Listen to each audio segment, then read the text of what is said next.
அஸ்ஸலாமு அலைக்கும், welcome to கைரோன்ஸ் kitchen. இன்றைக்கி நம்ம சேனலில் நம்ம வயிற்றுக்குள்ளே எப்படி செடி வளர்த்துறதுங்க பார்க்கலாமா? ஜஸ்ட்டு ஜோக்கு தாங்க. ஏன்னா நான் எடுத்துருக்கிறதெல்லாம் சீடு எடுத்துருக்கிறதுனால அப்படி சொன்னேன்.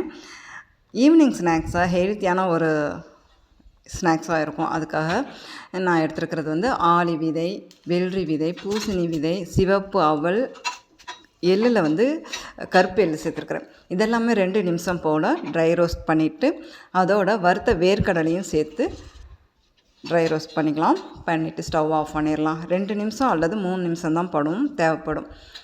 இப்போ ஸ்டவ் ஆஃப் பண்ணிவிட்டு இது கூட டீ வச்சு சாப்பிட்டோம் அப்படின்னா அவ்வளோ அருமையாக இருக்கும். சும்மாவே நம்ம வந்து வறுத்து இதை சாப்பிட்லாம். ஈவினிங் ஸ்நாக்ஸாகவும் எடுத்துக்கலாம். டீ சாப்பிடும்போது ஏதாவது சைடு வேணும்னு தோணும் இல்லையா எல்லாத்துக்குமே.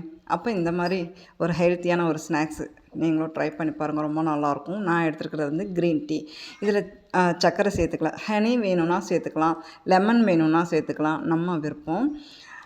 இது ஒரு ஹெல்த்தியான ஒரு ஸ்நாக்ஸு தானே. நீங்களும் ட்ரை பண்ணி பாருங்கள், ரொம்ப நல்லாயிருக்கும். பிடிச்சிருந்தா ப்ளீஸ் லைக் கொடுங்க. இன்ஷா அல்லாஹ் அடுத்த வீடியோவில் பார்க்கலாம்.